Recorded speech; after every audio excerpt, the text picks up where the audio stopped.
Nico Schick.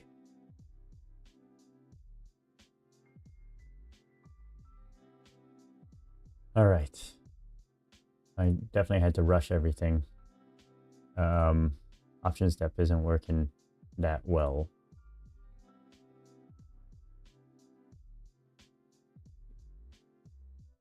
So I'm basing a lot of it off of daily data. And you can kind of see why OptionsDepth isn't working that well. Like, that's a funky looking charm map.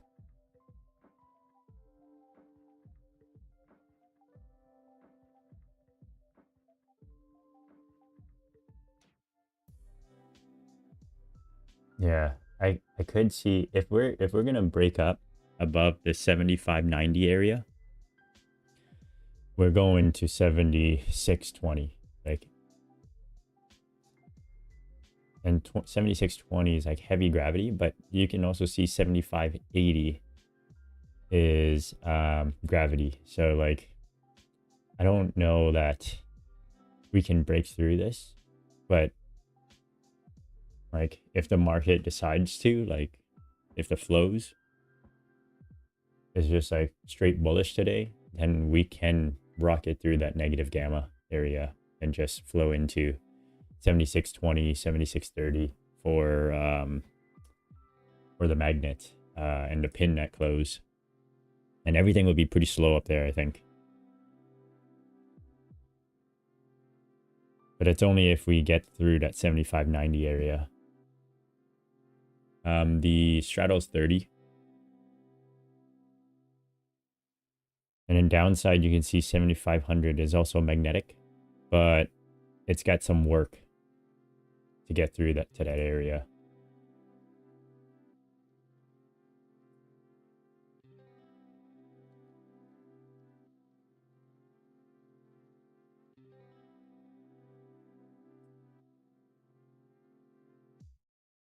$75.65, $75.70 on SPX is also a reasonable pivot there.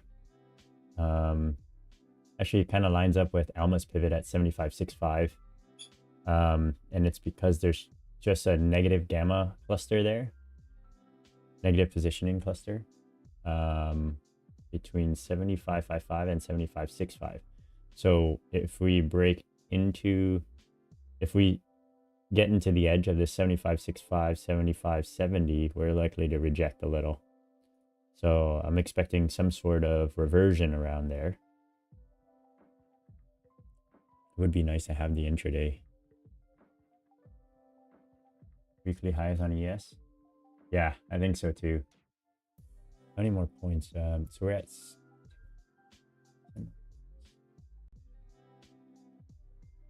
Yeah, I mean, we're only like 3 points away, right? 4 points away from those highs.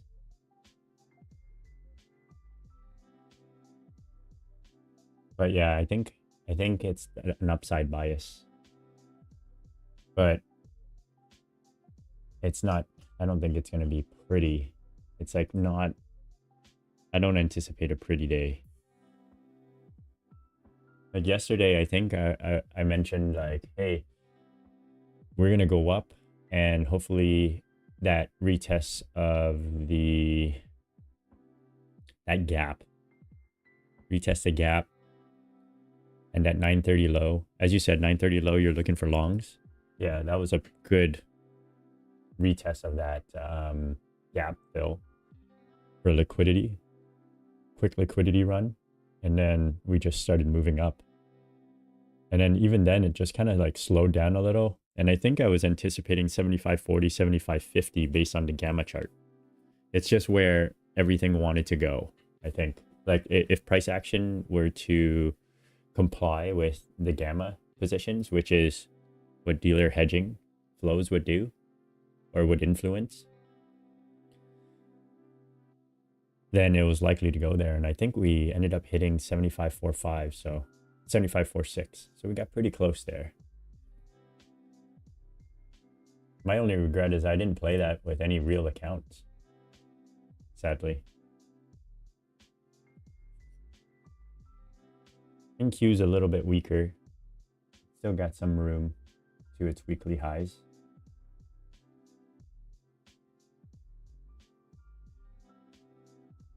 But the weekly close is going to be pretty good looking. Like, it's going to be massive bottom wick, right, on the weekly close if we close up here or even higher.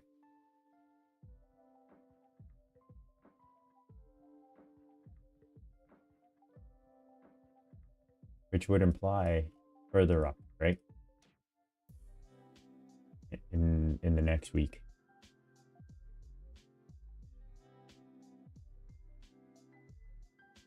Let me see.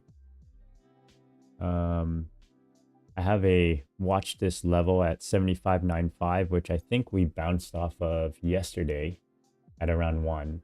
And then we trickled back down on ES 75.95. Watch this level. And it was like basically the edge of this node for the most part. Yeah.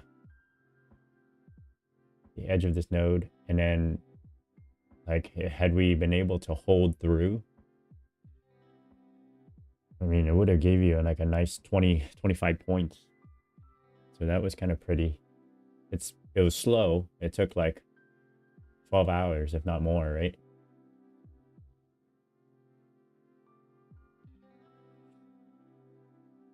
Okay, I think we just swept, right? Yeah, we just swept.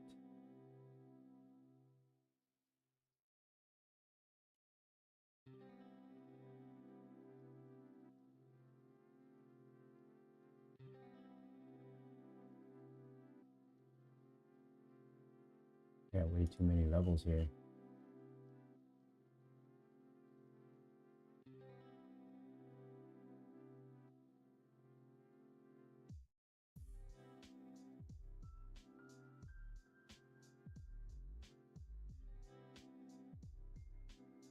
One minute SMT here, see if it holds.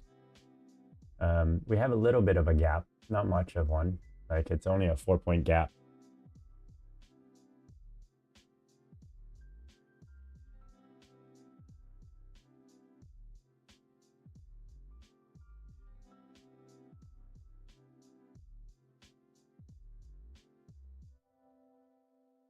$902. Oh man, the OptionsDepth is really delayed. And it's not really an OptionsDepth problem. It's the CBOE data problem based on what OD is saying.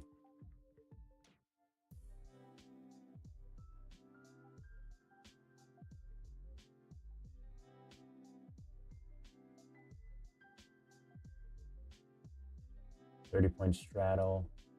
We opened at 47, so 74. 47, so 77.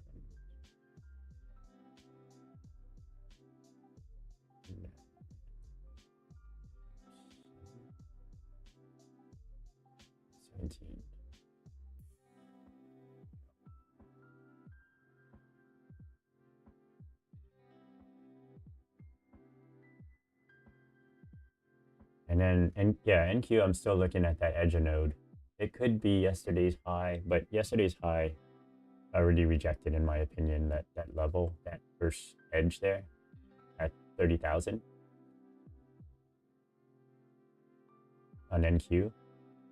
That edge already rejected, in my opinion. So if we do run up, I would like to see 30,063 or 30,100 around there. Here's your rejection. Good 1 minute SMT there. It's not a lot of juice.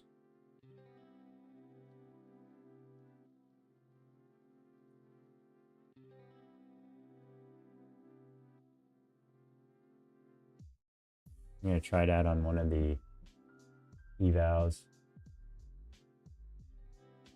No, I'm not set up properly today. I tried to.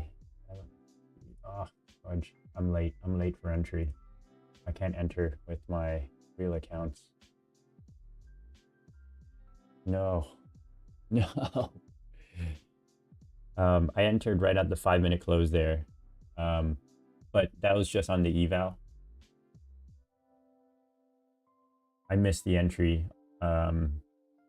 Again, I wasn't really set up properly, so when I tried to hit market sell, I realized I didn't have an account chosen.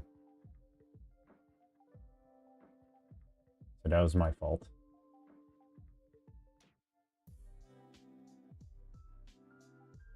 Oh, baby, look at that.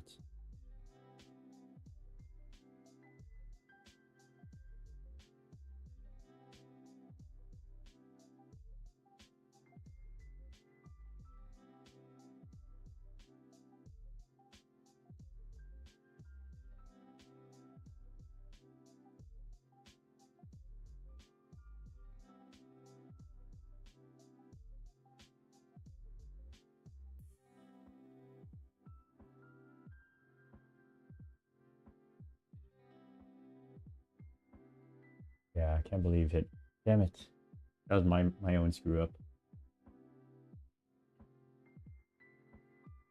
And had I entered, I probably would have only seen like 5 points of profit, maybe 4 points of profit, because by the time I had account selected there.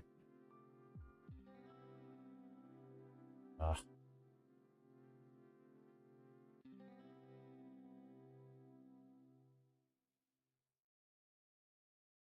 And that's gap fill too. So I gotta be a bit wary here.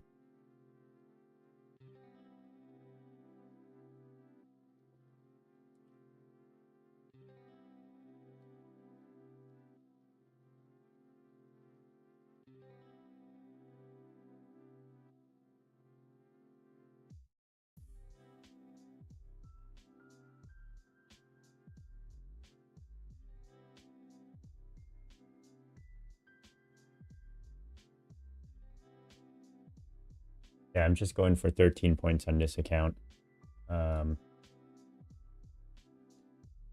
Just because that's all I need to pass this this particular eval.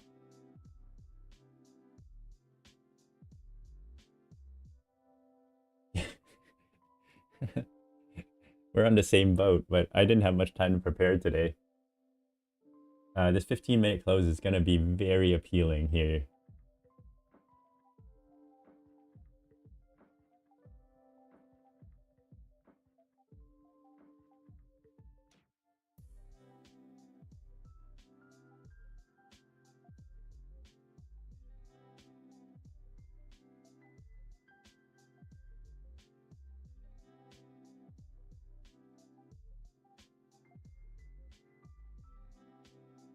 Assuming it closes like this.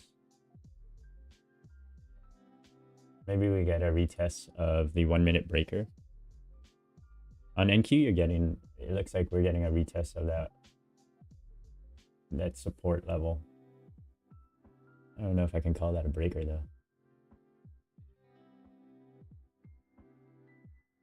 You could just head up also, 75, 4, 3.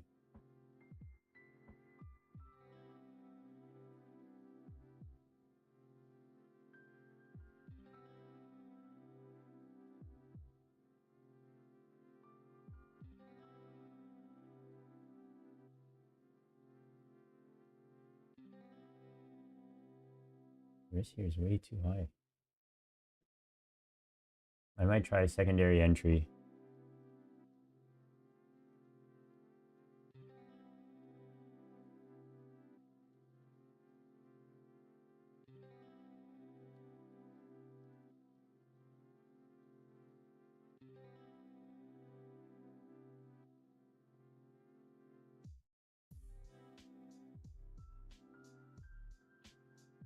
I started with 2 MES there.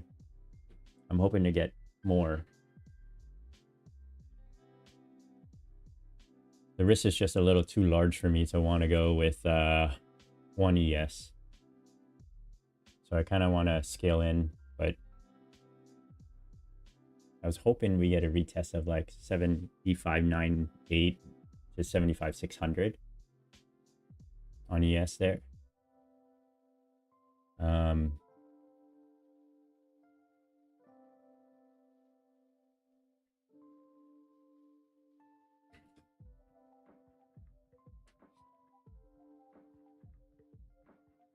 I only really want to risk 250 on this.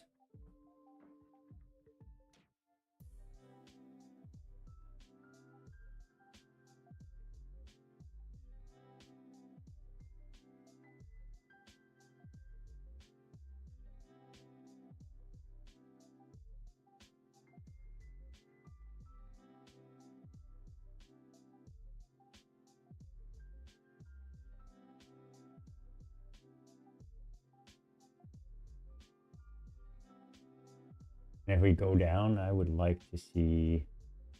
Okay, the data's got fixed here. It's great.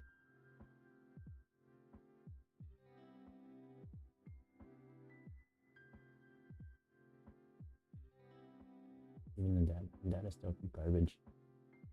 Yeah, 70. Yeah, that line. Oh man, the gamma trough was there. So it's a good bounce off the gamma trough there. Okay, I'm getting a few more entries there. I got one more. So I'm at 3 MES, 4 MES now. And if we do get a sweep of the highs, then I'm out. For better or for worse. 15-minute close wasn't as good as I would have liked.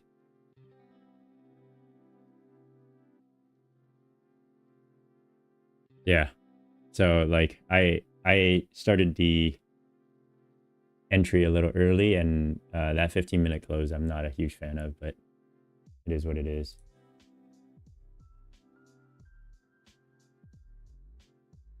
And we can still run up to 75.65, 75.70. We still got like 15 minutes until 10 o'clock. Not that we have news or anything.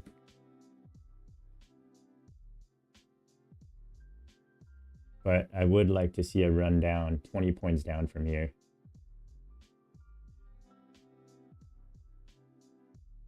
I'll try again. If I get stopped out, I'll try again. Actually, I just realized that the high of day is 75.59 on SPX, which is pretty darn close to that 75.65 level. So I'm not really... That sucks, actually. Because I don't really want to let this run. If I let it run... Oh, it's about 5 points up from here. 5 points up from here is the highs. So add 4. So it's 10 points up from here. So about 75.10. 75.10. 75.10, 75.12. 10. What I'm afraid of is if I let it run, my stop loss is gonna be gigantic.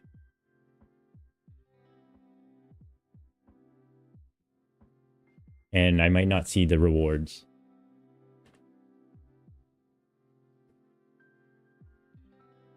Yeah, this is not good. I'm not in love with this. So I have about 10 points high from here. 76.13. 76.13 is a value area high. And there's also a tiny sweep level there. Yeah, it's a little concerning, actually. I don't think I want to hold it for 10 more points. I'll take the loss if I do end up with a loss here. And then I'll look for re-entry.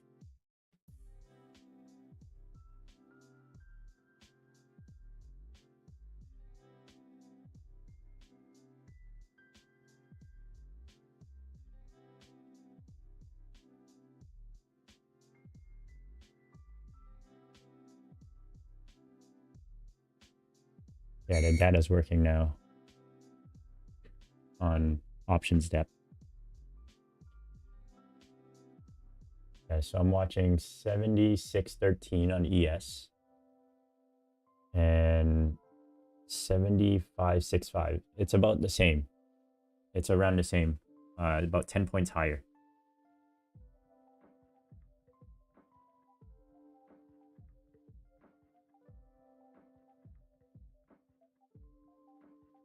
Maybe, just maybe the SMT holds here.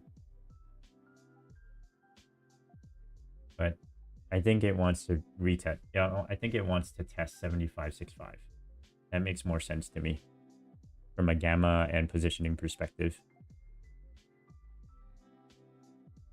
I'm going to transition to the gamma chart real quick. 75.65. 75.65, and that's on SPX.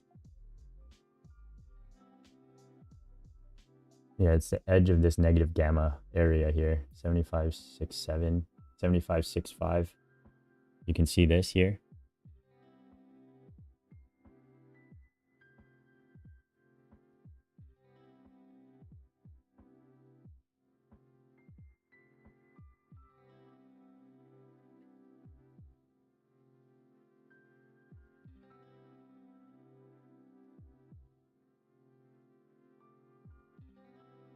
YM's headed down. Oddly enough, VIX is headed down. Yeah. I don't think you should enter at all. Just wait. The 5-minute looks ugly. The 15-minute sucks. Because I front ran it.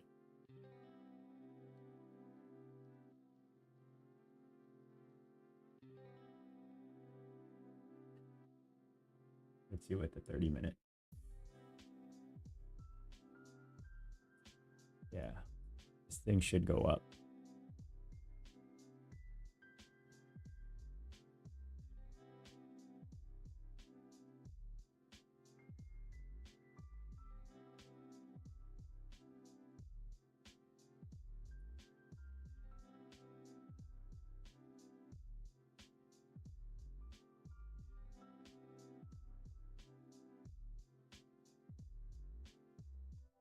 Yeah.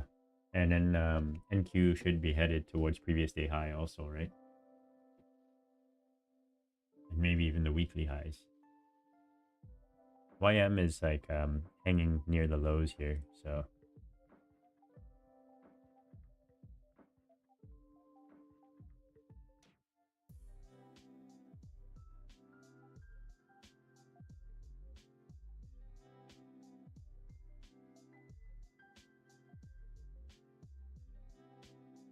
7-point SL on the eval, which should hit here. And almost similar with 4 MES on the funded account.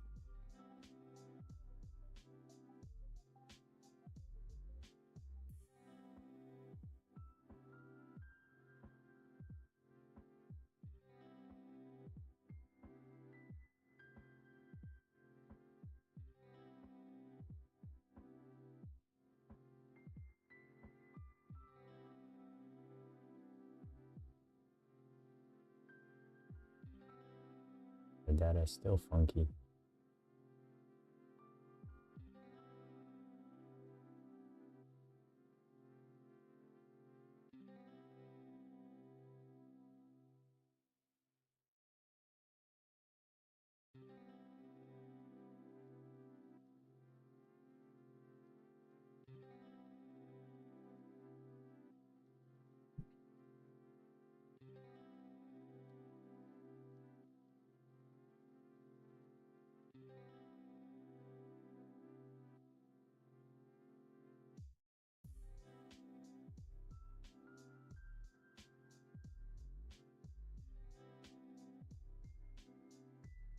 $75.65. Yeah, I really like $75.65 for rejection.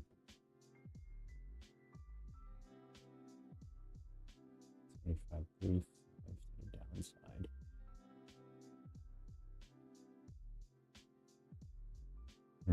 NQ is going to be funky here.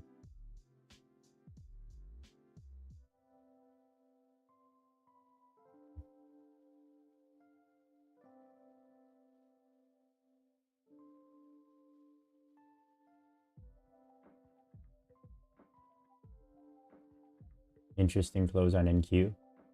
SMT still holding here.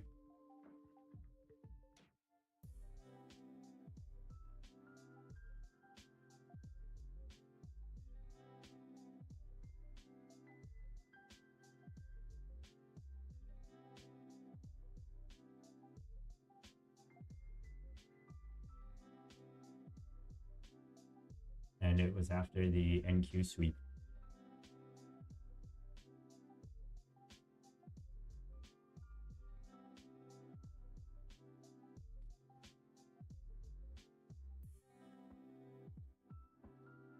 NQ did not sweep previous day high though. It only swept overnight high. So take that with a grain of salt.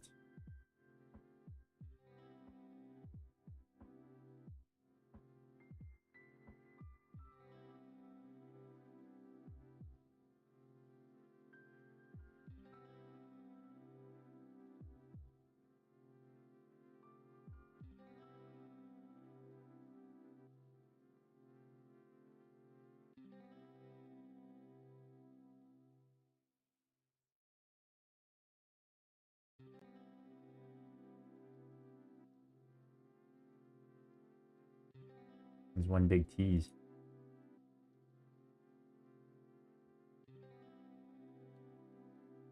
Yeah, NQ was overnight highs there for me. And the 5-minute doji was interesting, but it wasn't high volume. But it could be worth a shot if you can get low risk. ES is still trying to hold up here. I'm a little worried. Like I still think my my stop loss will hit here, just based on how everything's working out.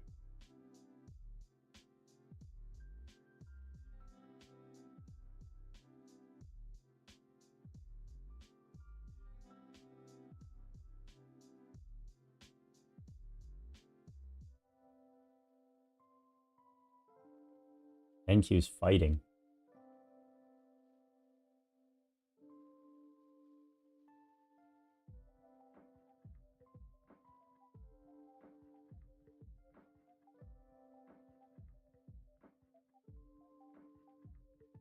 Yeah, and if it runs down, I'm looking for,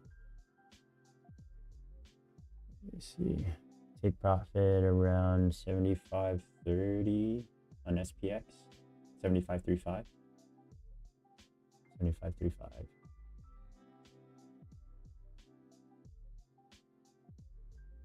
Assuming it runs down. This thing still looks like it's gonna push strongly. I say strong, but it's been pretty slow.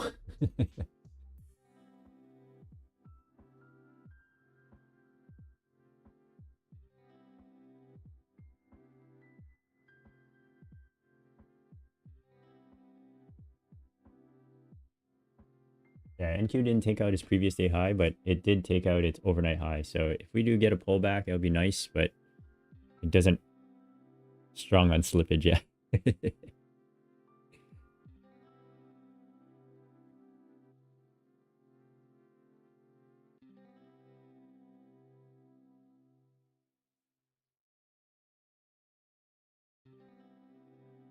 Holy cow, what is happening here? Like, it's very obvious ES wants to go up. But it's very, like, it's very slow. Okay, funny enough, MES took me out already. ES has not taken me out yet on the eval. But MES took me out.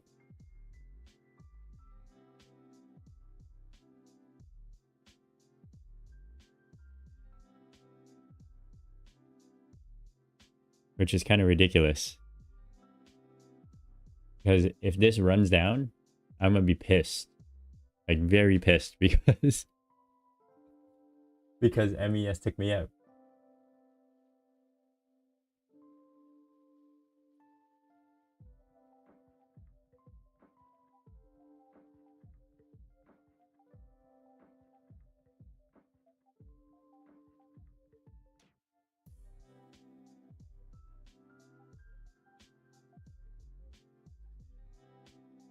There's the gamma map. I really want to see that. Oh, come on. What's happening here? I really want to see that 75.65 on SPX. So hopefully we get it.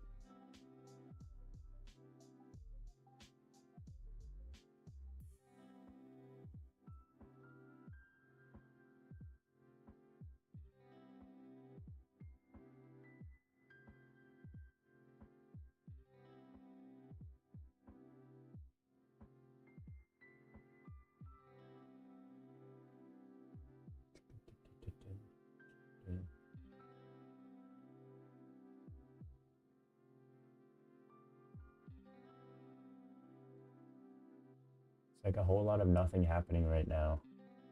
Really grinding this out.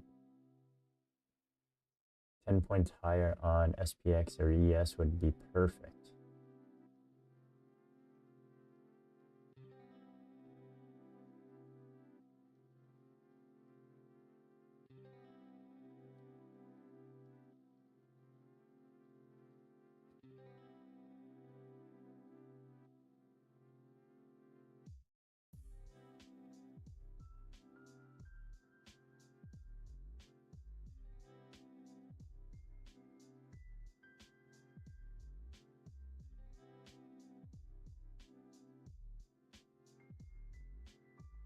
All right, so MES already knocked me out.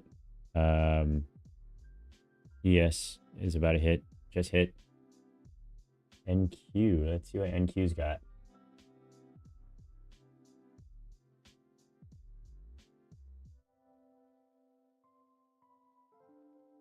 But I would think NQ would want previous day high.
$75.70. Now it's showing $75.70.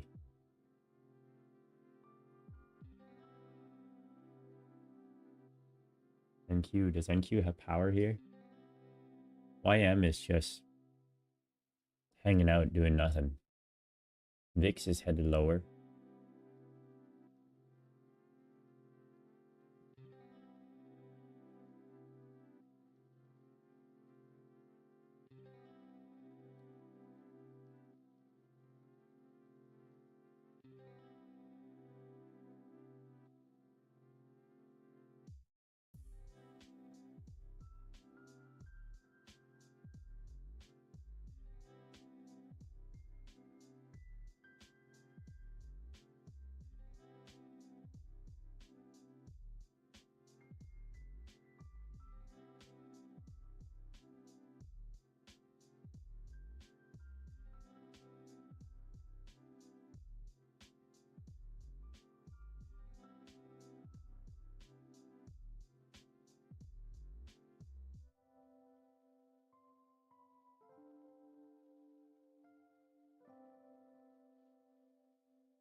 That was a high volume candle there on 10 o'clock.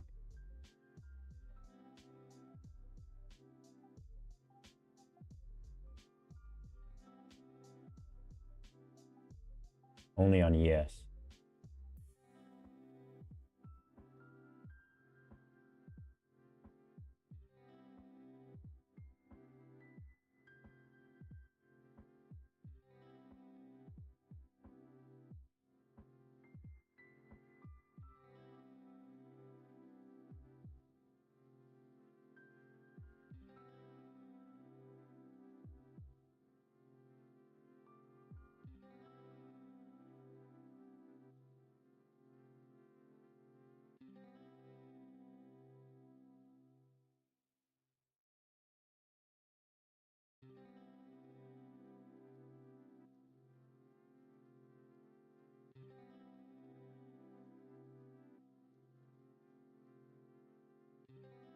Wow.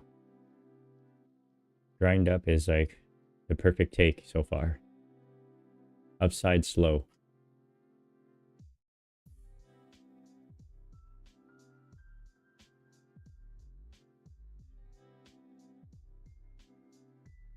Not no volume on bull bear. Yeah, I'm only seeing it on the 5-minute. It's just like slightly higher volume.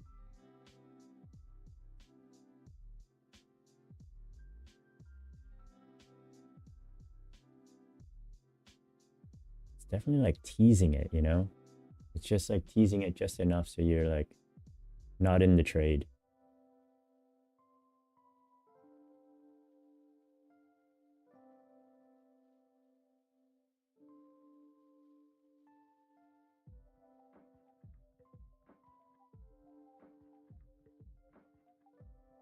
See what I mean?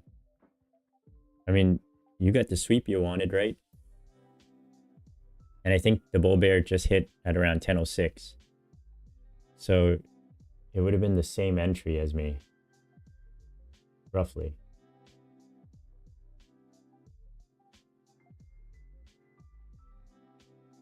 This is still very ugly. I don't really want to try this again.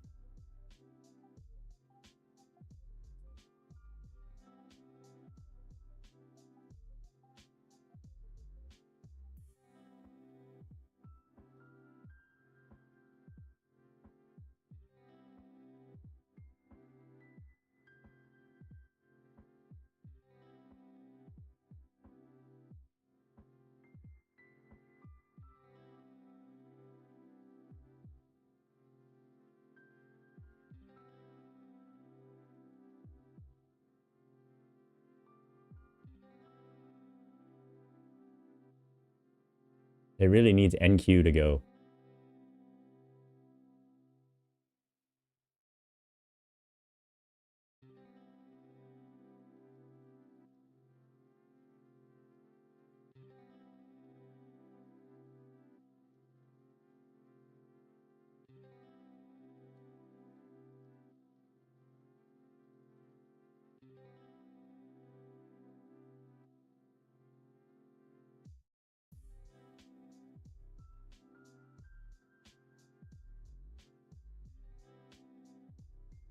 Yeah, and NQ doesn't want to go. Amazing.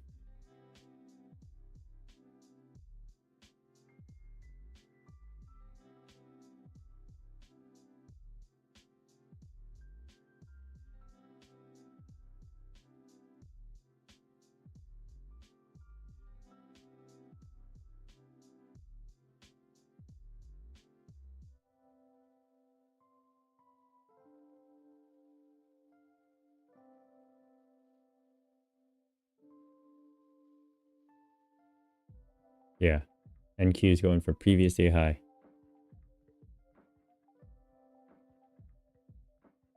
YM is starting to trickle down a little.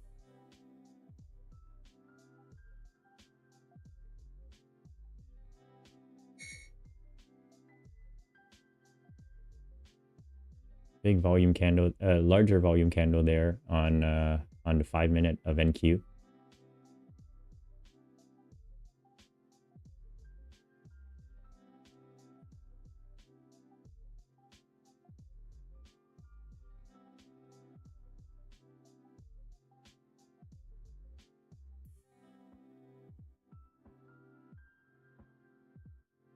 Let's see how this 15-minute closes. NQ seems to want higher.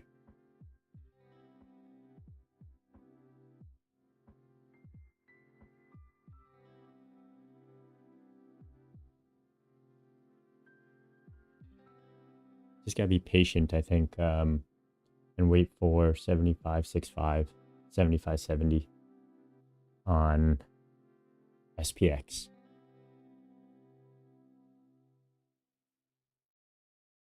Or I'm just gonna miss the trade altogether.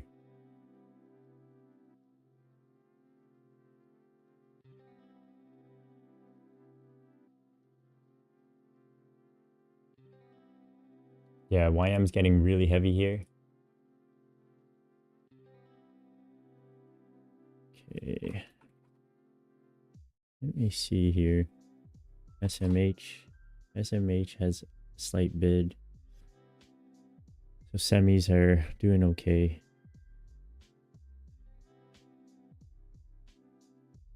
SMH.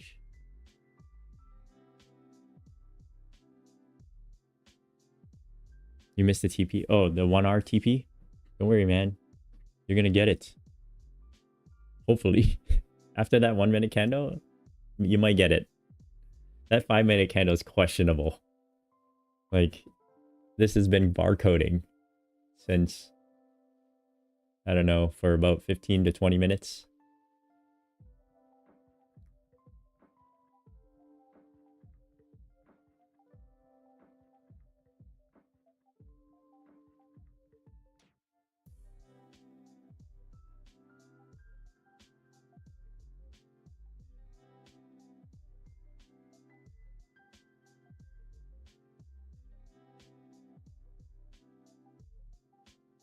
Yeah, it really doesn't want to go.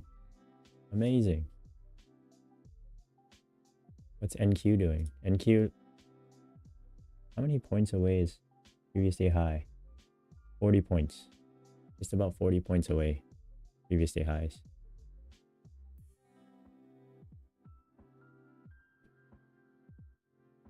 Close at break even. Might not be such a bad thing. Just looking at NQ, we're gonna... It's trying. It is trying hard.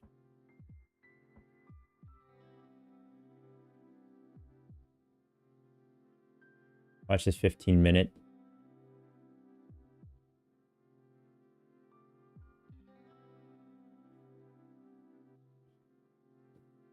So maybe your mixed opinion is correct.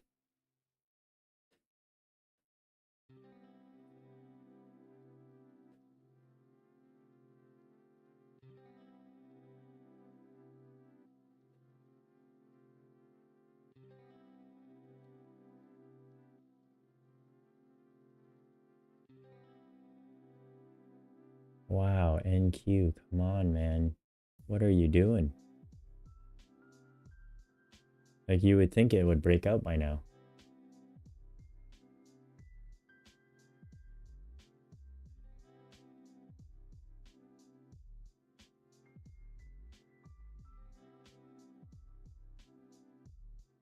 Watch this 15-minute close. I get the feeling it's going to be a doji. And if it is a doji, which is 40 seconds from now, it's getting pretty close anyways. I'd like to see the volume, if the volume can like tick a little bit higher than previous.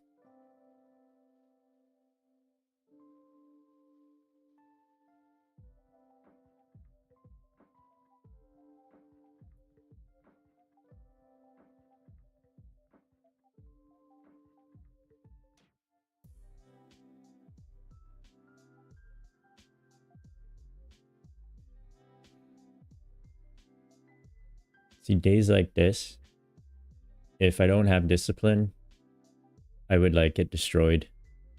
And it's normally the days that destroy me. Back then. Like, I would have re-entered a number of times. Oh, here we go. Here we go.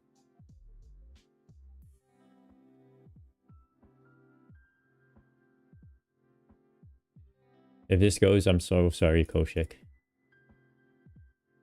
Today's market is just... It's been ugly, right? I really wanted to see a little higher, though. But I don't... Yeah, like... NQ has done nothing. Since 950.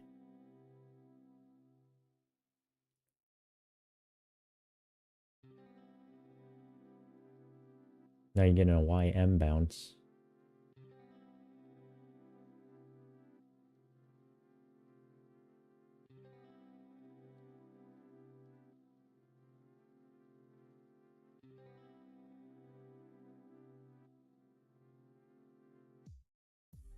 On days like this, I think you're kind of happy if you broke even. Like, you did well. or if you limited yourself to one trade, especially during the chop.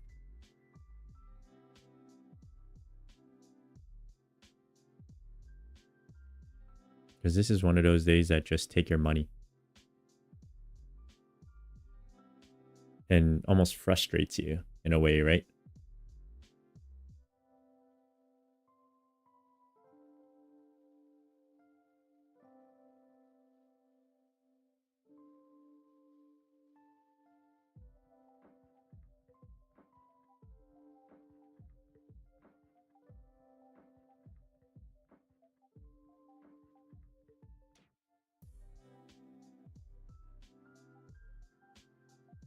$75. Right now it's all holding 75.50.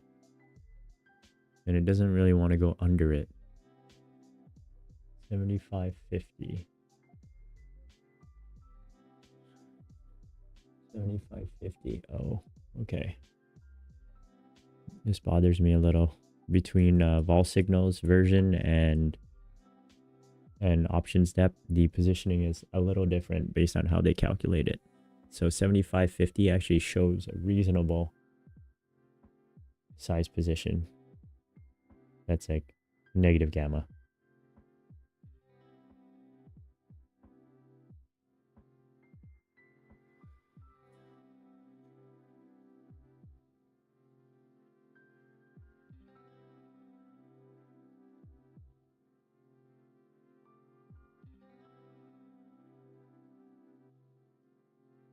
Now, to be fair, NQ hasn't reached its weekly target yet.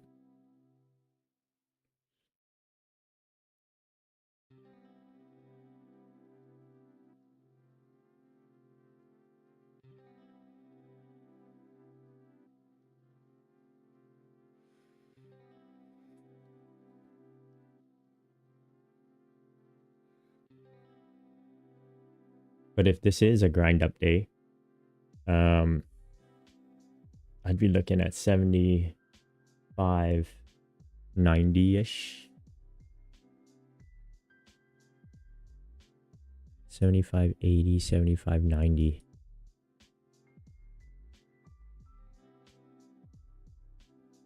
$75.80, yeah. And then 76.20 as like settlement area. But if we head down, I really want to see at least 75.35. See, look at this.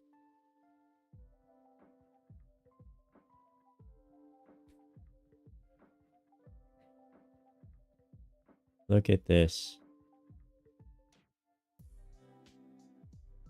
Just be glad you didn't lose any money like I did today.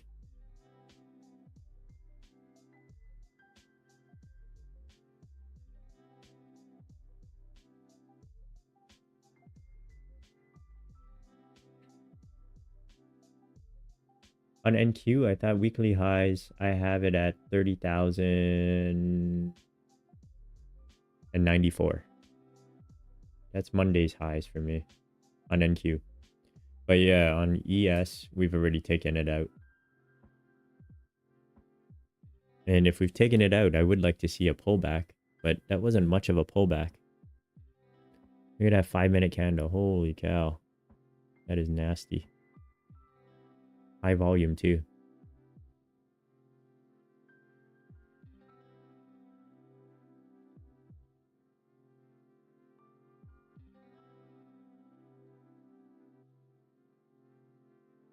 And an NQ is doing questionable things here.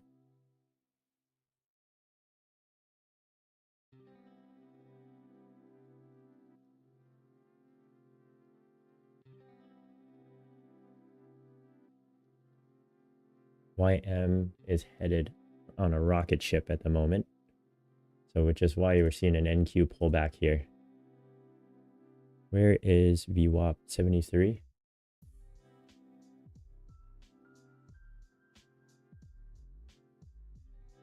Come on, hit 76 on NQ.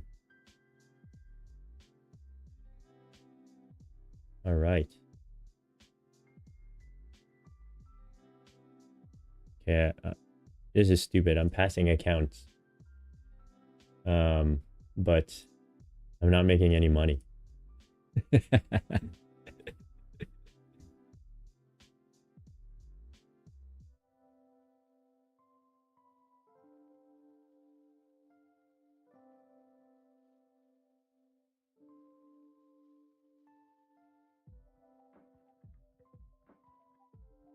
Passing accounts and not making any money. Gotta love that, eh?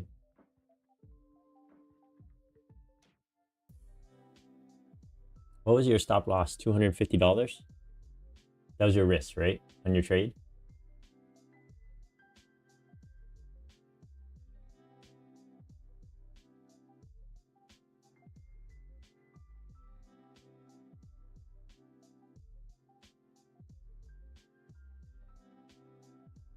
Yeah, I took an NQ short.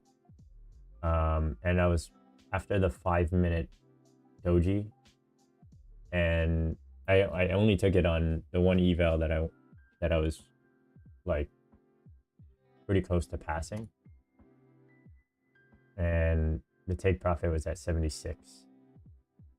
So I passed that account, but the other one with ES, my stop loss hit because of that sweep that you were waiting for, actually. So you read that beautifully.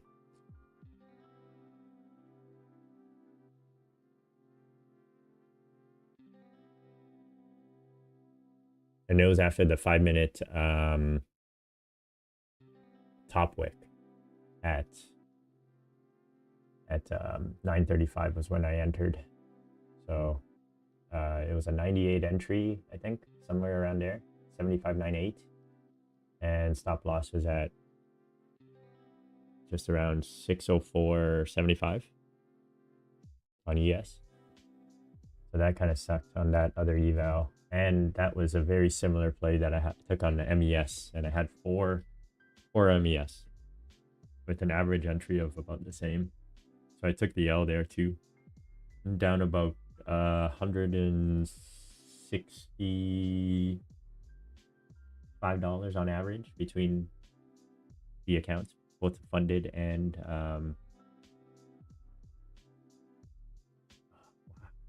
look at this. This is freaking nasty, man. 75.47.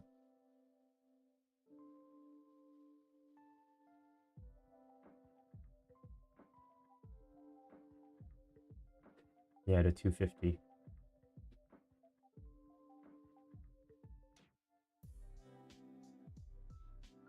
When did you move to break even? Like, yeah, what was your logic for the break even stop loss?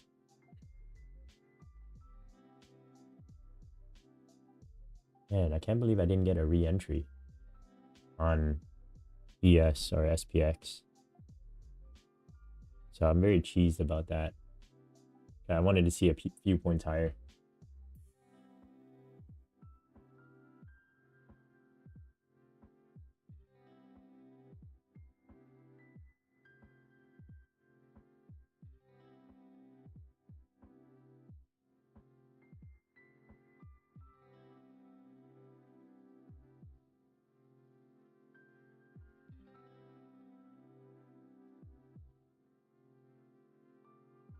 I didn't move my stop to break even. I closed it myself, missing my TP by 2 ticks. Oh, nice. So you didn't move your stop loss to break even. You closed it for missing my TP. Oh, so you made profit? Or oh no, you closed at break even. Okay. I see. Gotcha. Okay.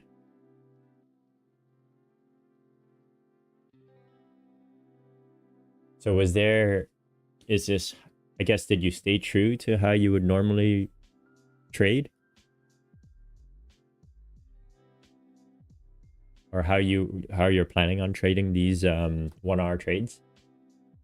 Or are you still trying to like figure that out right now and tinkering with your game plan a little?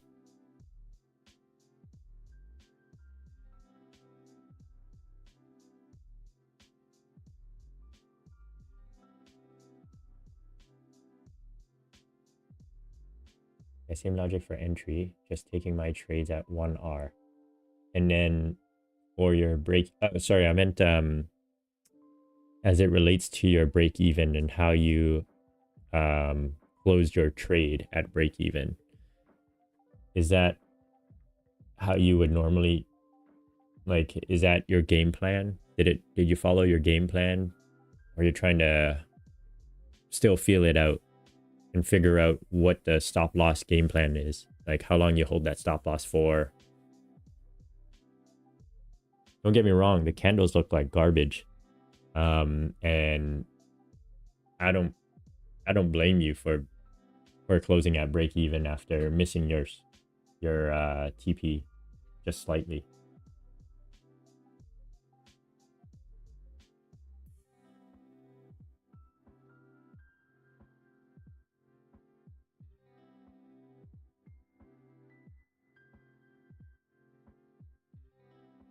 Yeah, YM swept.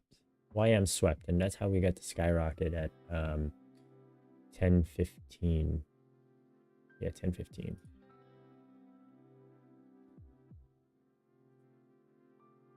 Yeah, same logic for okay.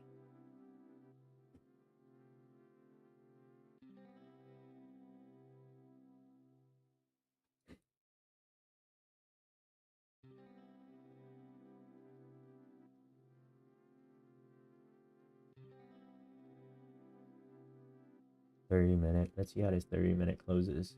We're almost there. 2 more minutes. I will not move to break even with 1Rs. I close it because that 2 tick was the slippage. Oh, gotcha. Understood now. So technically, you would count that as a winning trade in theory, right? Like, it went 1R, less the slippage.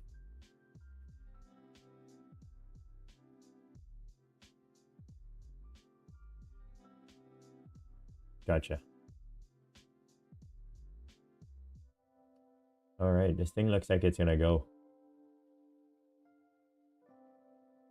I don't know that I'll be able to play my 75.65 rejection after what we're seeing here.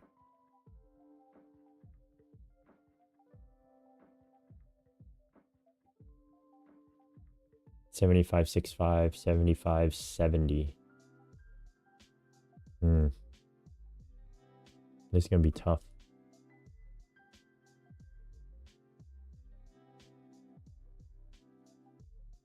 Like, it's too early for me to think that we're gonna settle at the 75.80 magnet. If we do get to 75.80, I think we're more likely to go to 76.20 this early. If we get to 75.80 this early, I should say.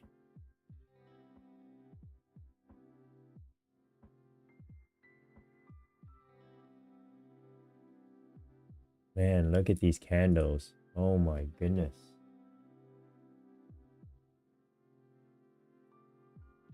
Still SMT on the 30-minute too. Between the 2 latest candles on ES and NQ. Technically, the SMTs on the 1 hour also. But there's nothing about this that I like. So I think I'm going to avoid it.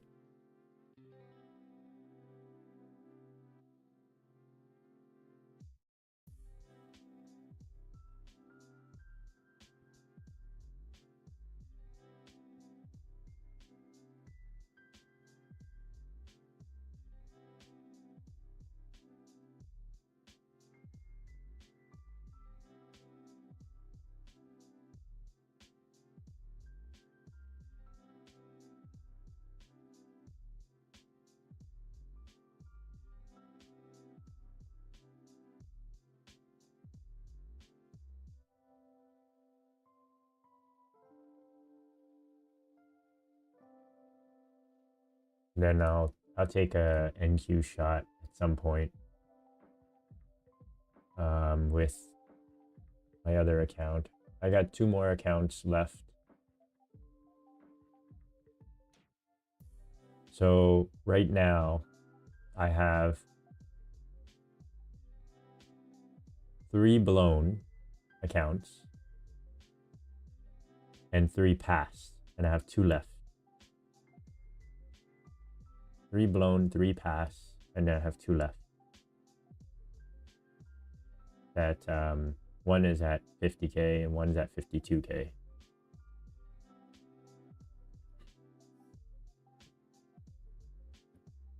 With legends. And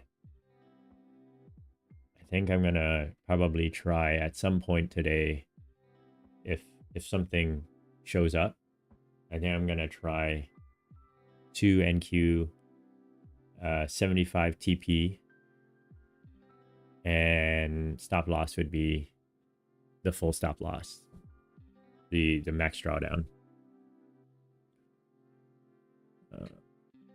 Whoa. Whoa. What was that? See, that was what I was expecting to happen. Oh my goodness. Wow.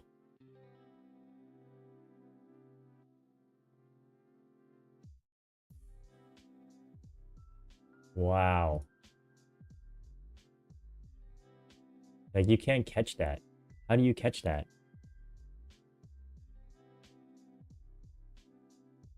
Like, you had to have been in the trade, stop loss at the highs on ES, and then just pray that eventually it'll play out for you. 1033, Iran has requested US to proceed with talks. What? Where's the news?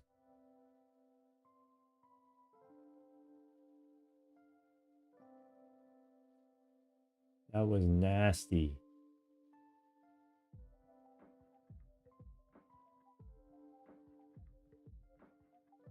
That was really nasty.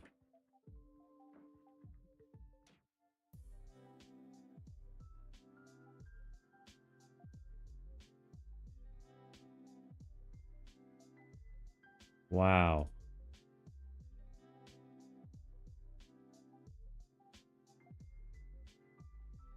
And we bounced off of like a high, an HVN on ES. If you look at the 1 hour,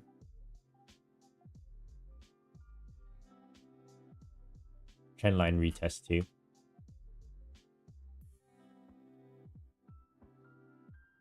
Love how that lines up so beautifully.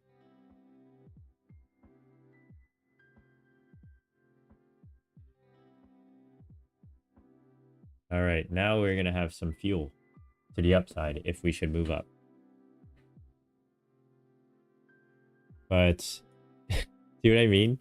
I was like, if we go down, I want to see us run towards the centroid, which is like 70. Well, initially I was thinking 75.35, but there was potential to go 75.23, 7500, which I marked out on my drawing here. But that was insane.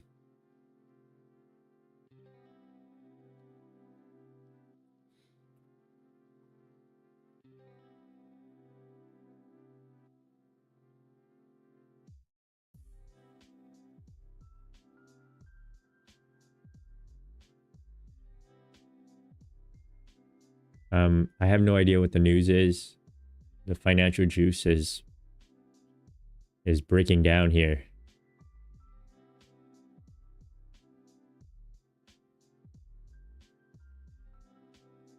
Highest volume on the day, obviously.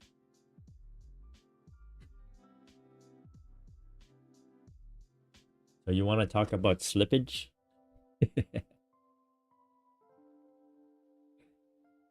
So that's the reaction I would love to see off a weekly high, but a more gradual. Like, I didn't like the consolidation there and then sudden spike down for liquidity.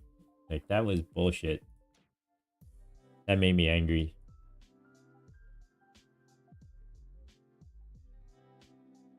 Yeah, I'm not messing around with this. Forget this.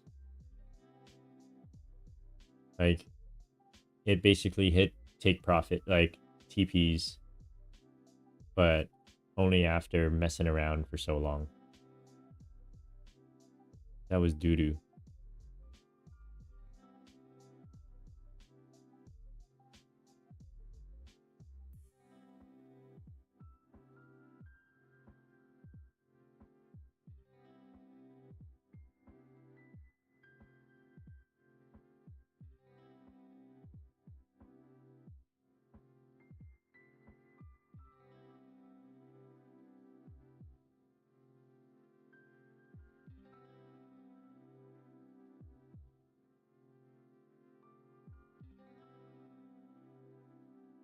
Good choice to stay out. Days like this is like complete BS in my opinion. Like it whips you enough to doubt what's going to happen, tease upside a number of times, and then finally it goes.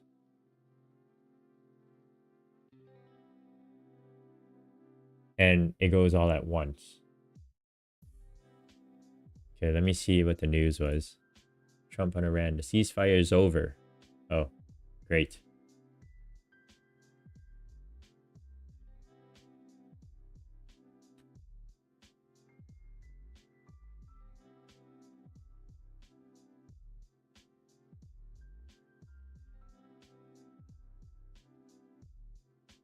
Look at the headlines on this.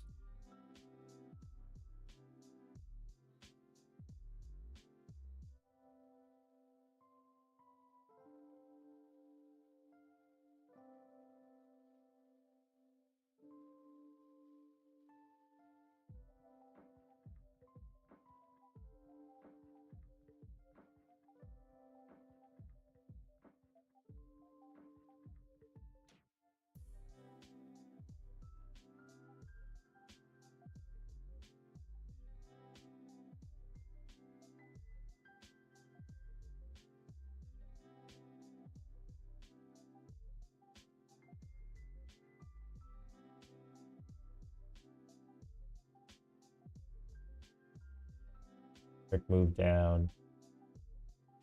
Bounced off some interesting spots there from a volume profile perspective. And had to fill in a bunch of volume imbalances on the way down, right?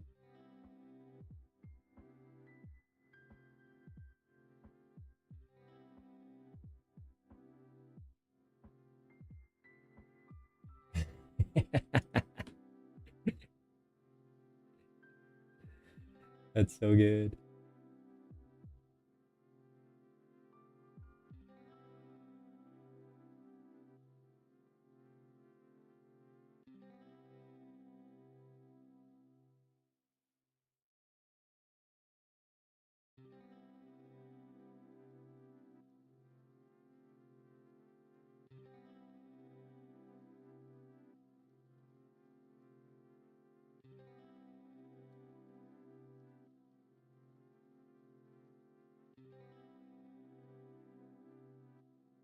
Yeah, nothing about that was pretty. And we were talking through this too.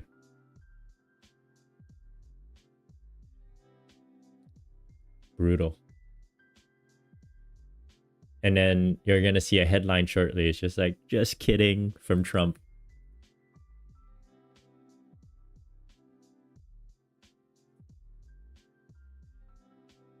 And then all the SMC traders will show the reverse of that trade too. Just like, how did you not know to enter at the bottom where the take profit is?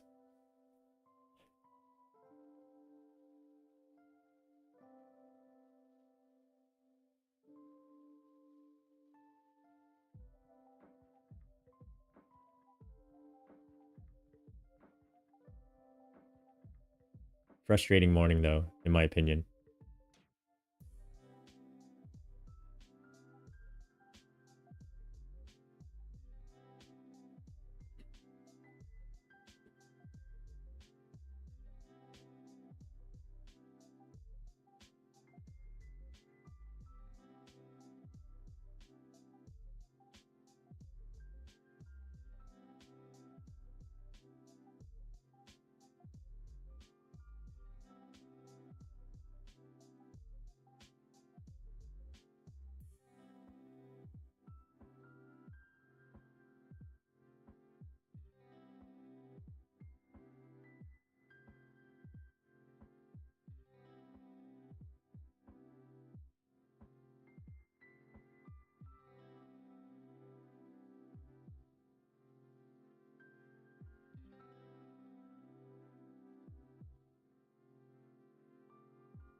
don't want to like chase profits here or chase a green day.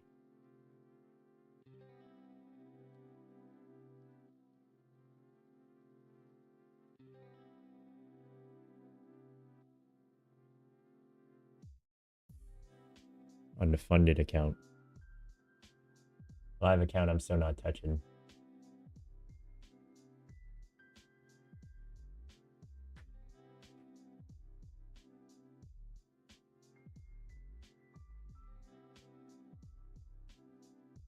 Yeah, that was a tough play. Everything about it. Like looking at the 10 o'clock, the 10 o'clock was a high volume candle. Crappy close, like it didn't look good. Like I didn't love the candle. And I thought we could see a little bit more upside. Then you get the 10:05 candle, which kind of looks like that. It's like a hangman, but not quite. I didn't like that candle, but both of which, in theory, if you wanted to try it, it was a 3-point stop loss. Isn't too bad. And then it went down, I mean, let's say 10 points-ish. Would have hit stop loss, or would have hit a break-even stop loss after going 10 points. And then run down just to smack you in the face and say, why'd you use that break-even stop loss? I would have given you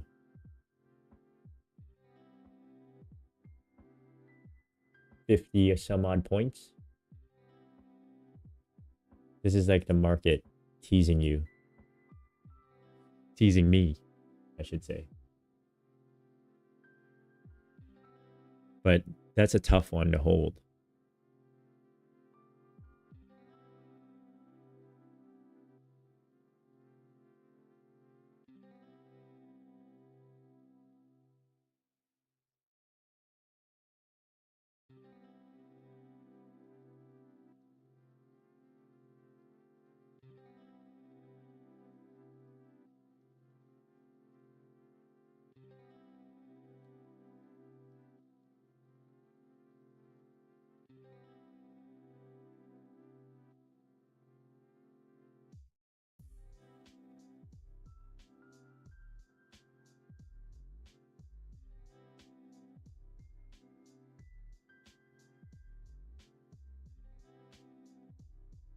Brutal.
Yeah, I'm with you on that.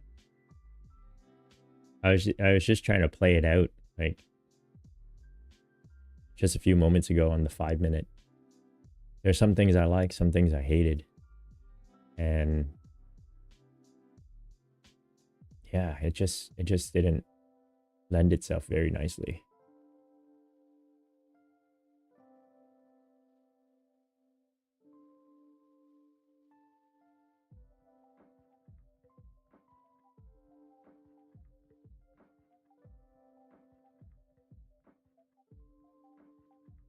Yeah, but my what I noticed recently, ever since I disabled that plugin that showed the voice trembling, um what do you call it? The audio wave. My my system stopped crashing. My stream stopped crashing, so I guess that's one plus. That's what I noticed.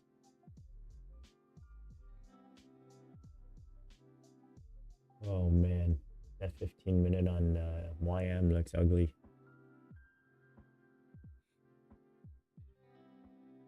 Like a flat close on YM on the 15 minute after that tank down.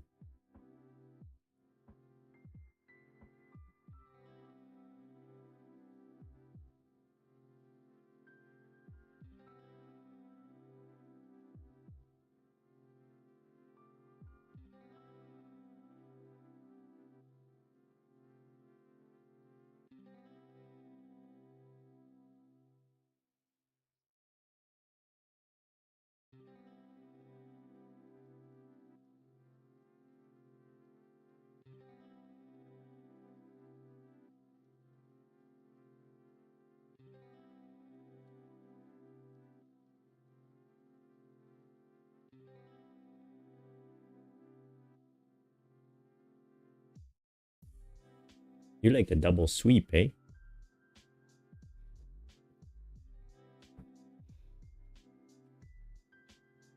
I only like, so I know you like the resweep. Every time you say that there's going to like you'll entertain it on the resweep. I've never understood the logic behind it, so maybe you can explain that to me. But I do like looking for a resweep only if it gives me a SMT between ES and NQ. And that technically did it on ES.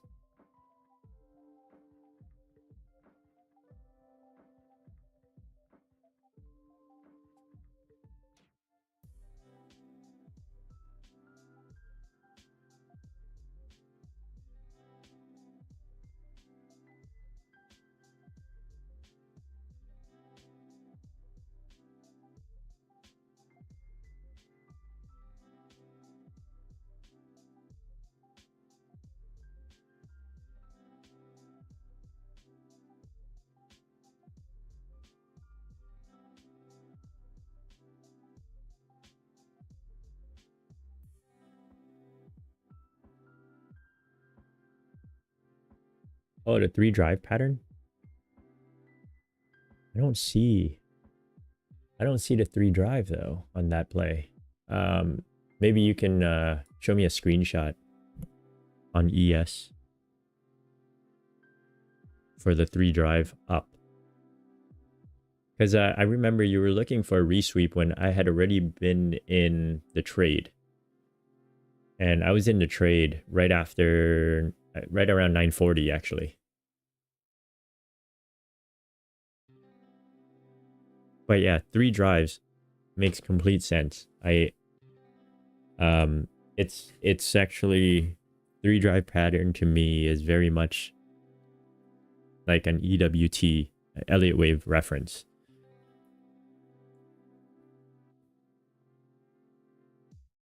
Because there is a 5 wave pattern which consists of 3 drives down or up, and I definitely follow that.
Oh shoot, was that equal highs? I guess it was pretty close to equal highs. But when I entered, the equal high did not form.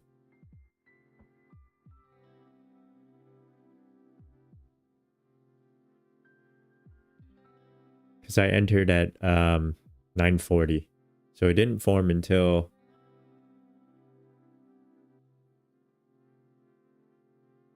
like 9:55.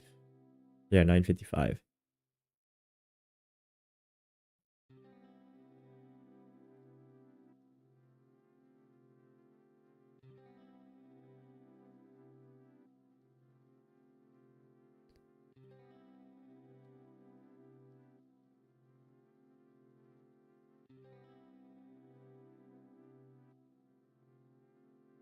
Yes, yes, that's right. That's right.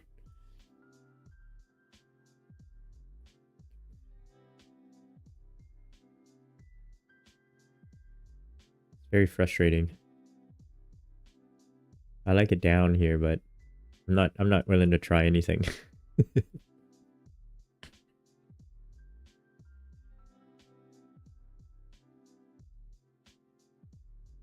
3540.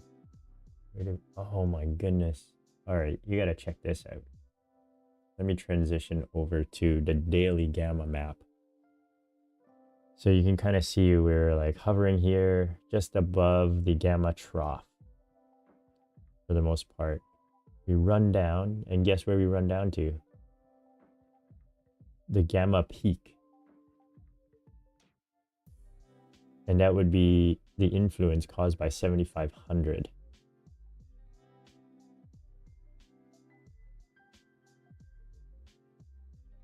That's insane.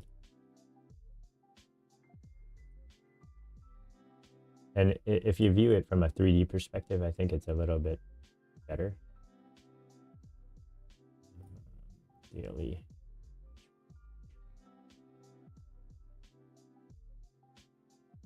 You need a 3D. It's not that good.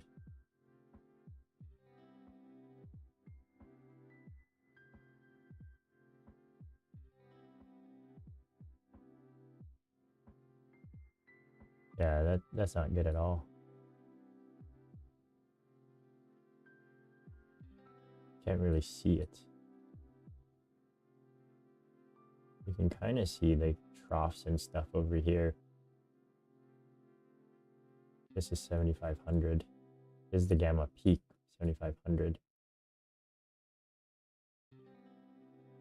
And it's hard to see where this influence goes. But you can only see it here where they drew it on OptionsDepth.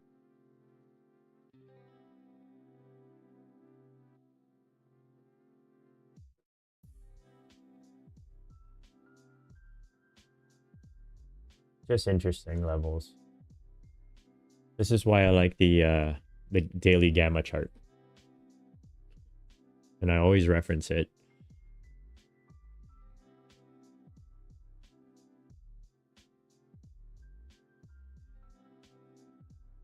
And I remember Vol Signals mentioning that the reason why the daily tends to work better than the intraday, or why there's less noise, is because dealers' books are defined based off of the close of the previous day. So after 4 p.m. and then the extra 15 minutes that you have to trade options on, I think it's 15 minutes on SPX. That stuff comes in, this gets calculated, and this is what dealers see. And the intraday stuff that happens, it might be from, there's not one market maker, there's multiple market makers. And obviously, as intraday positions come in throughout the regular trading hours, they don't come in for all market makers. it depends which market maker it is and who's putting in the orders. So depending on who puts in the orders, most market makers might still see the daily view as their hedging requirements. And then maybe most of the intraday positions that are coming in is only specific to one market maker. That's how he explained it. It's just an interesting concept. And obviously the one market maker has to hedge their books accordingly. But that's just one out of, let's say, I don't know, 20 market makers. So the other 19 might have to is still hedging based off of the daily, because those positions don't often move because they're not like retail, right? They're like large portfolios hedging on a daily basis. Fund managers hedging on a daily basis. They're not day traders.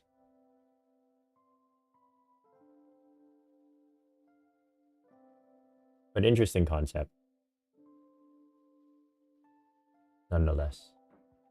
Yeah, maybe I should have just market shorted that for fun.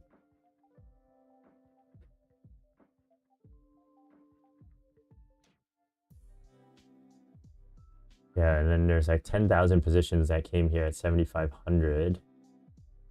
What were the positioning before? The positioning before was only at around 3,000. It's black dot here, 2,700 actually. And now we're at, the latest value reads 10,000. And then 5,000. To me, this looks like someone put on a put credit spread or a short put spread.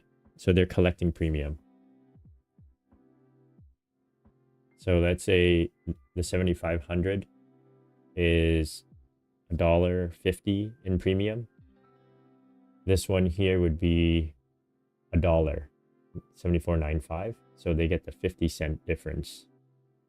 So they'll short this.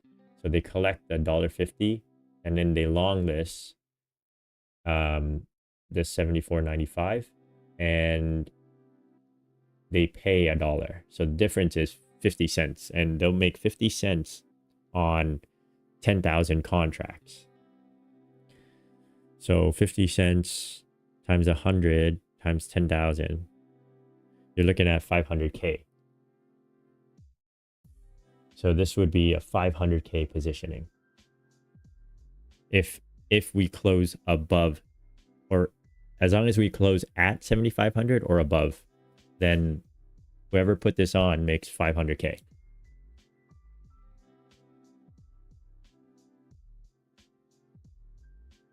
Which also acts like a supportive magnet for the most part.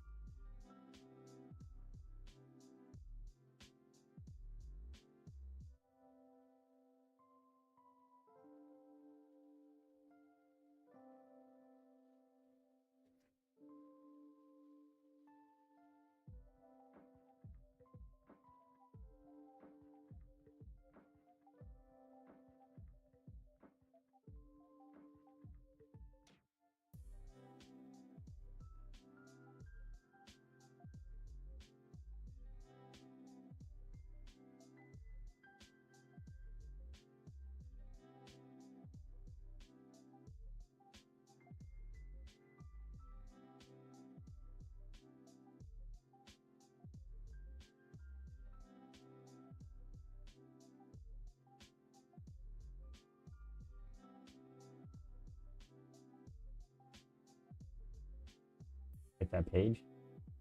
Okay, check it out.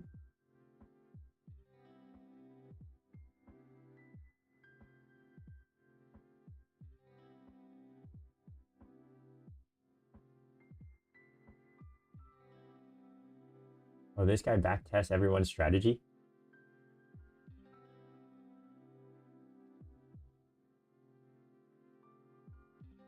That's pretty cool.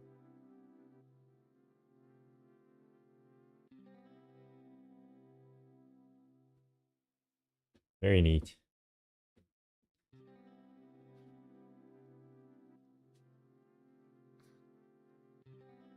I actually don't recognize some of these ICT concept guys. I only know that Asian dude.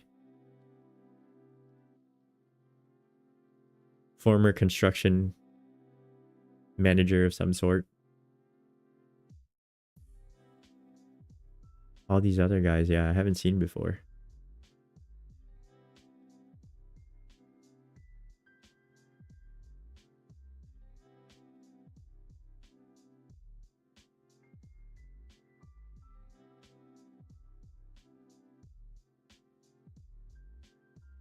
Jade Cap, yes. Trading Geek and TJR. Maybe TJR sounds familiar.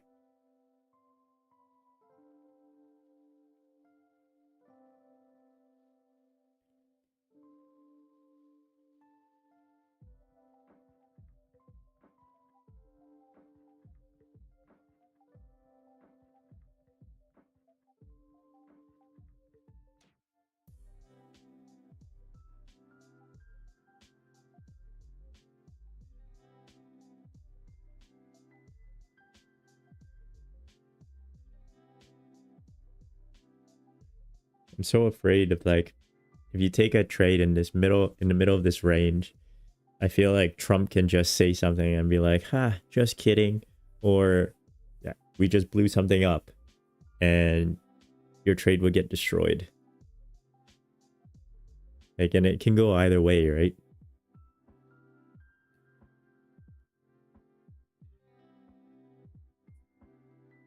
Give me 1 second. I was in the middle of reading something.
Trump partner takes positions in indices, currencies, commodities. Yeah. Like, I always get, like, the feeling that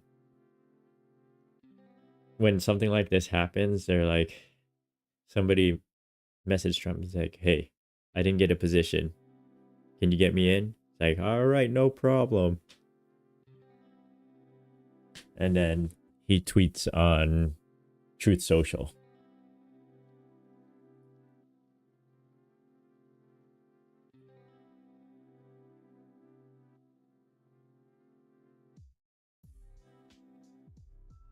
What was the low there? 75.35. Yeah, so that's where I thought we would head, 75.35, without that massive wick.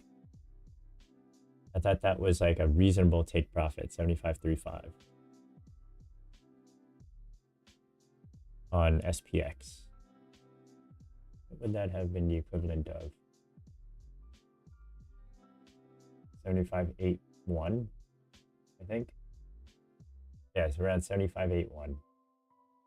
That would have been a reasonable take profit.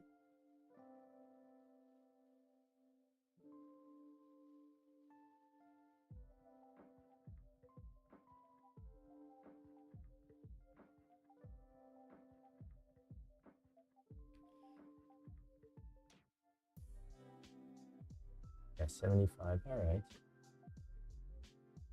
Let me take a look at the daily here. We're back at the gamma trough. Gamma peak to gamma trough. Amazing. And 75.65 didn't even get tested. We got to 75.60.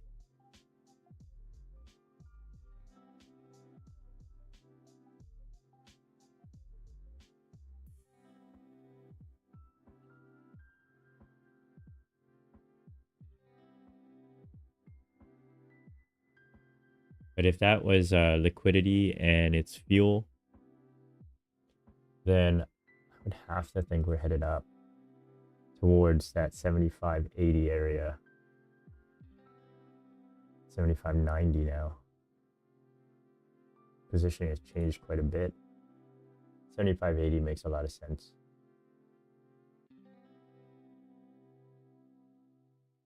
From a gamma perspective, I should say.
Yeah, I can't mess around in the middle here. I feel like I'll just blow up accounts if that's the case.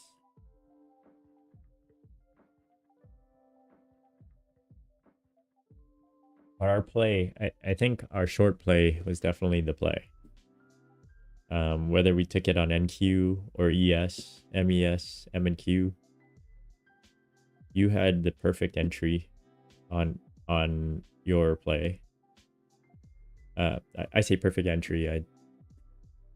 It's if we kept our stop loss, it would have been fine. Well, for you on your ES trade. For NQ, for the account I wanted to pass, my stop loss was at the high of day, which was 950, a 950-ish candle on the 5-minute NQ. And I had the worst entry. I think my entry was somewhere around like 13 or something. 913, 920 maybe.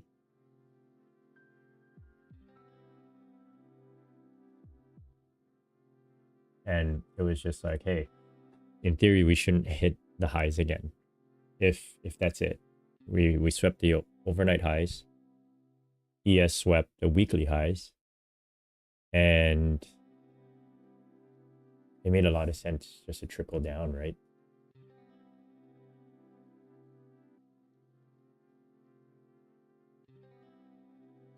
my MES trade was a little early because you got your resweep for the entry, which was perfect.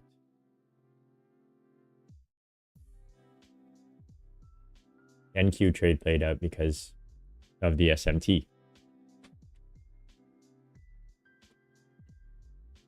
Just trying to run through and either feel good or feel like crap about today going into the weekend. But I think the read wasn't bad. It was just really ugly for about half an hour, maybe 45 minutes of ugly price action on ES and NQ.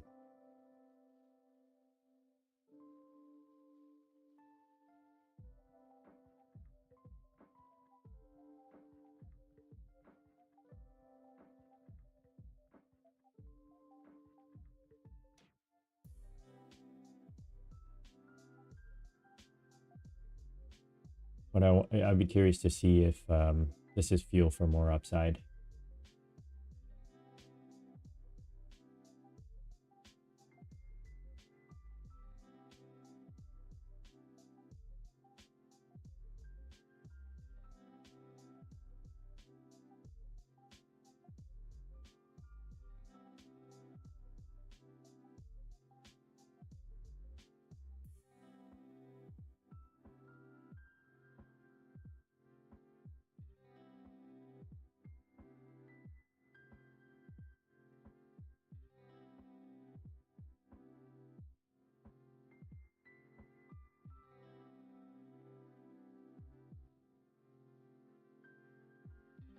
Back to 75.50 on SPX.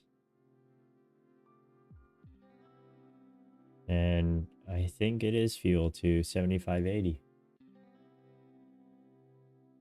And dark spot there.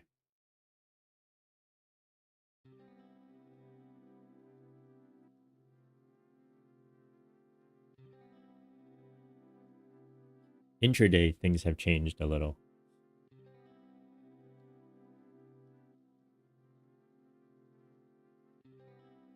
Because now the blue area is in the 90s to 7600, 7590 to 7585 through to 7605. We could very much settle around here.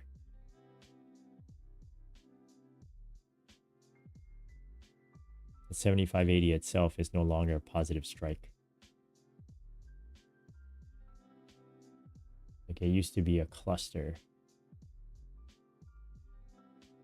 between 7570 and 7585, but now it starts at 7585 and runs to 7605. So a little bit different from what we saw pre-market.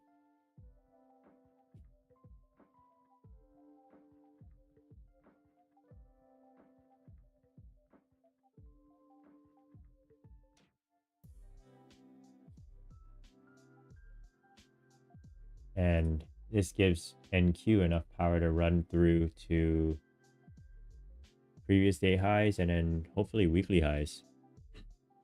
Unless it's going to diverge from ES.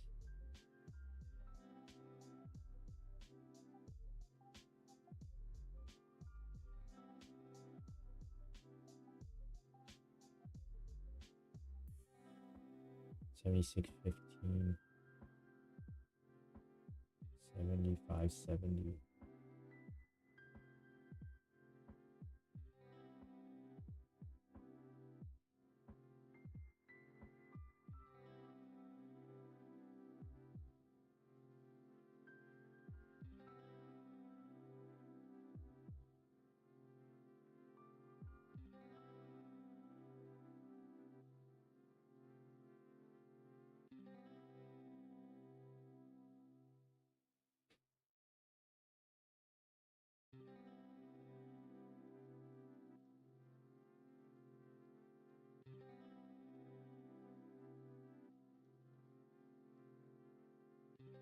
What do you think, Koshik? You're done for the day?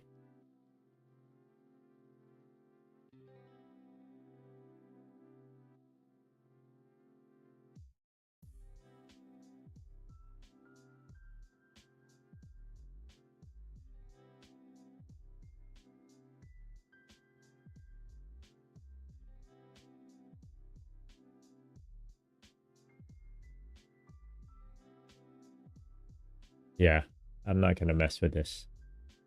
I mean, those Legends accounts are pretty cheap. I might put something on to the long side just to see if we can climb up. But I have to be strategic as to where I take it. Otherwise, I can blow up just on one NQ type of thing, right? Like,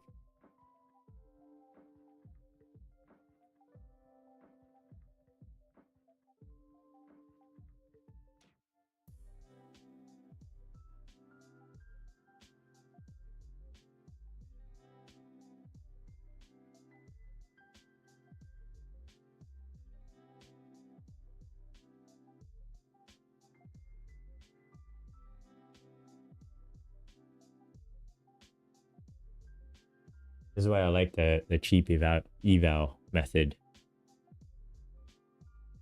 And the fact that it's like 75 on activation, like for one account, you can get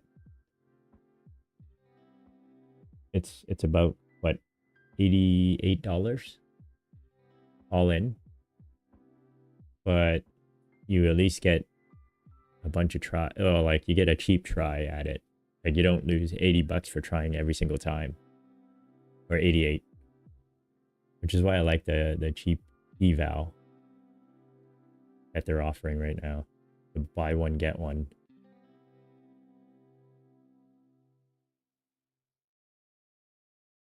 I say 88, but maybe it's more like 86, $87.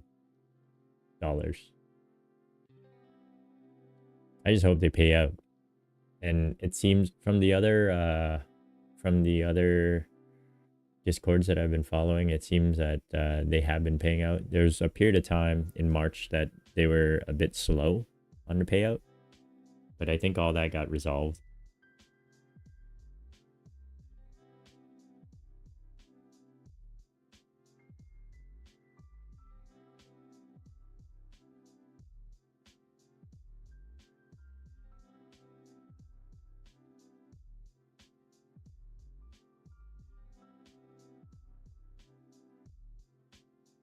But yeah, I don't know how many more accounts I want to pass and pay the activation fee, because now it's like, all right, if I pass 5 accounts,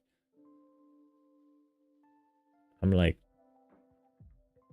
$500 in, right? On Legends without getting without seeing a payout with them. So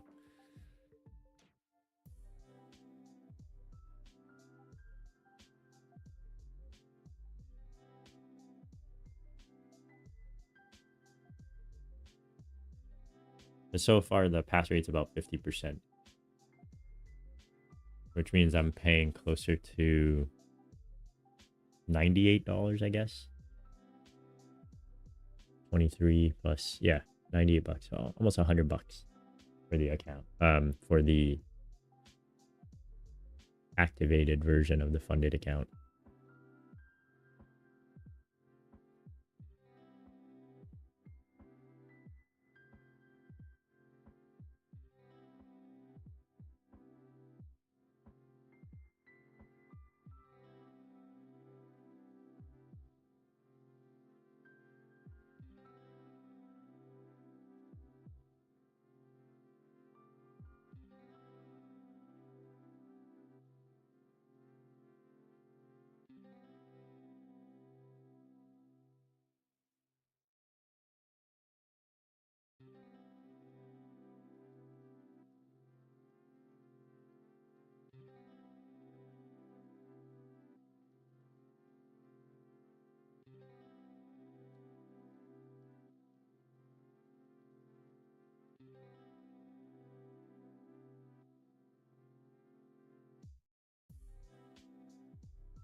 Weekly highs is about 150 points higher. 140 points. 145 points from here.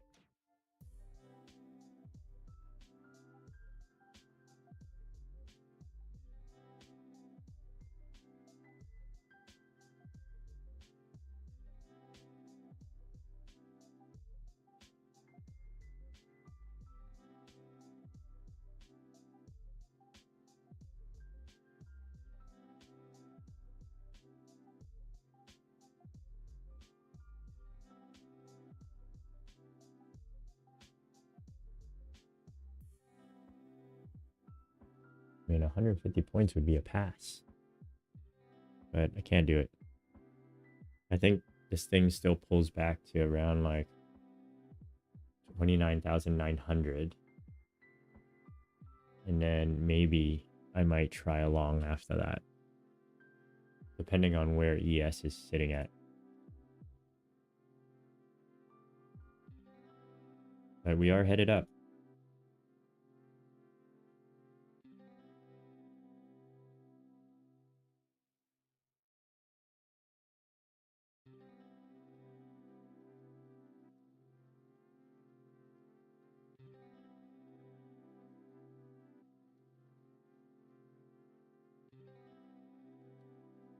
And I would only be trying it on an eval.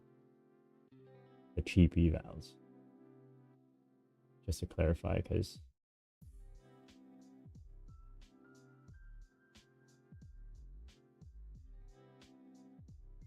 I think I'm tapped out for funded today. I'm not going to mess around with that.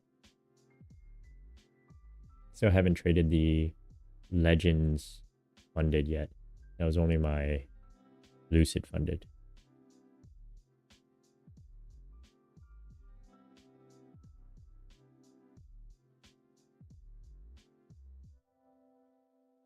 All right, sounds good, Koshik.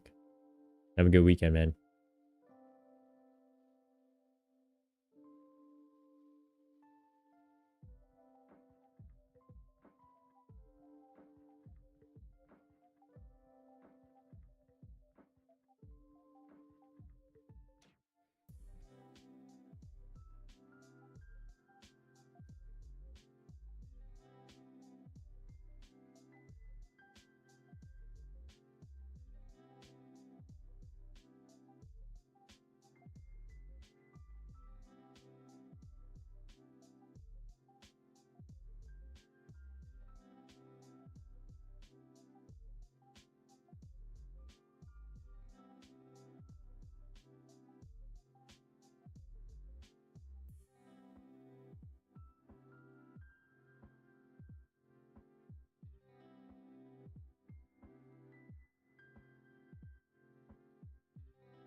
All right.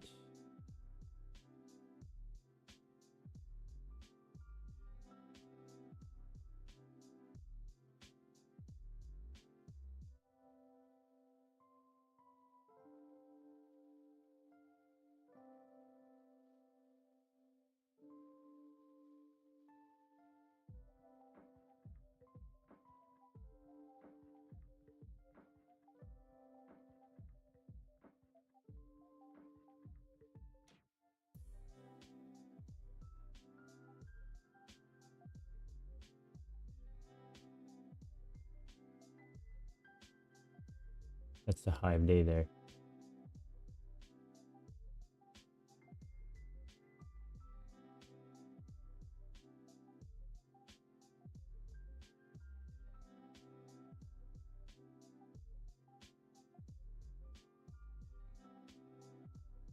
Previous day high is about to hit on NQ.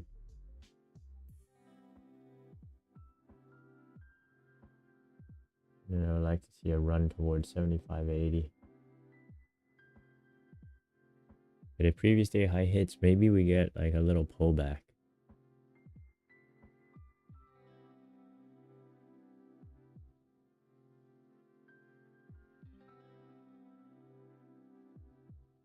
And I still want to see a move towards 30,000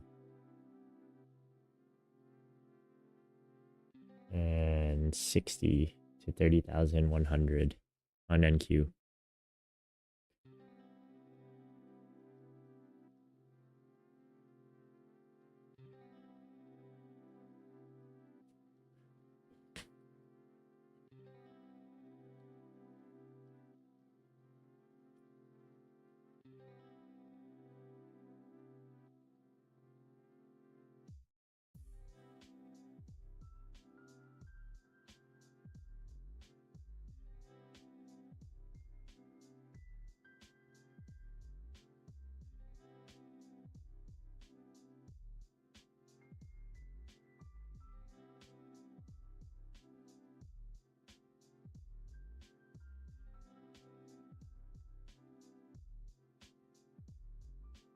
All right, I'm going to cut off the stream.